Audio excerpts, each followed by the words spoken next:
كروي بيتلعب، مفيش لعيبه المدرب يقدر يعني ينتقي منهم. لازم نكون واقعيين يا جماعه ونصارح انفسنا ان منتخب غانا بعيد عننا جدا في المستوى وفرق الامكانيات، فطبيعي انه يغلبنا. مش 6 بس طبيعي جدا الموضوع ما يبقاش بالنسبه لنا كارثه. حضرتك ايه من الرايين دول حضرتك بتنتمي ليه او شايف ان هو الراي الاقرب للصواب؟ على الترابيزه اهو الفرق كبير جدا بين منتخب غانا ومنتخب مصر. نمره 2 زي ما انت قلت، هم اللي بيلعب في اليوفي واللي بيلعب في الميلان واللي بيلعب في روسيا واللي بيلعب في تشيلسي واللي بيلعب وانت حضرتك بتلعب احمر وازرق. عشان نخلص، نمره 2 حلم بعيد المنال اللي جت في التقرير، حلم بعيد المنال ان انت تفوز مستحيل يا كابتن احمد من وجهه نظري. يعني لو انت حضرتك كنت واحد من افراد الجيل اللي تعادل مع هولندا 1-1 في عز ما كانت هولندا يعني بطله اوروبا، الثلاثي المرعب، فرقه ما فيش زيها 2 في اوروبا.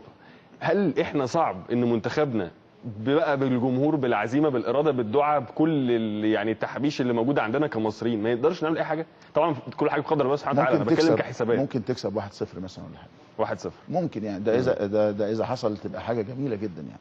واذا ربنا بقى سبحانه وتعالى كرمك قوي يبقى كسبان 2-0 يعني. لكن تعويض 6-1 دي انا من وجهه نظري انا الشخصيه صعبه تصل الى درجه الاستحاله. كل شيء وارد في عالم كره القدم، لكن مع فريق خلي بالك برضه يا ابراهيم، هو ايه اللي اتغير من 15 اكتوبر ل 19 نوفمبر؟ ايه اللي اتغير؟ مفيش. لا، اللي اتغير انه غانا لسه بيلعبوا دوري، وانه اللعيبه المحترفين بيلعبوا هناك، وان انت اتحاد الكره بيوزع غنايم. ده اللي اتغير بس. انه ده يمسك لجنه وده يمسك اشراف على منتخب وده يمسك اشراف على اداره، وهم لسه بيلعبوا. مايكل اسيان كابتن النادي تشيلسي في بطوله كاس الاتحاد الانجليزي ولا الكابيتال 1 هناك. ده اللي اتغير. كابتن احمد، اقدر اقرا من كلام حضرتك ان انت بتحمل مجلس اداره الاتحاد المصري لكره القدم المسؤوليه الكامله عن اللي حصل في غانا؟ انا بحمل الجهاز الفني نمره 1. اي هزيمه واي فوز بروح للجهاز الفني. كما اشدت ببرادلي وجهازه المعاون لازم احمله، لكنه معاه بعضا من الاسباب. ما انا عايز اقول لك بس يا ابراهيم ايه اللي اتغير عشان بس يبقى في عند الناس تفاؤل. ان انت قبل المباراه الاولى لعبت مع سيراليون، مع اوغندا مباراتين، مش كده؟ وما كانش بالامكان ابدع من مكان. ايه اللي حصل دلوقتي؟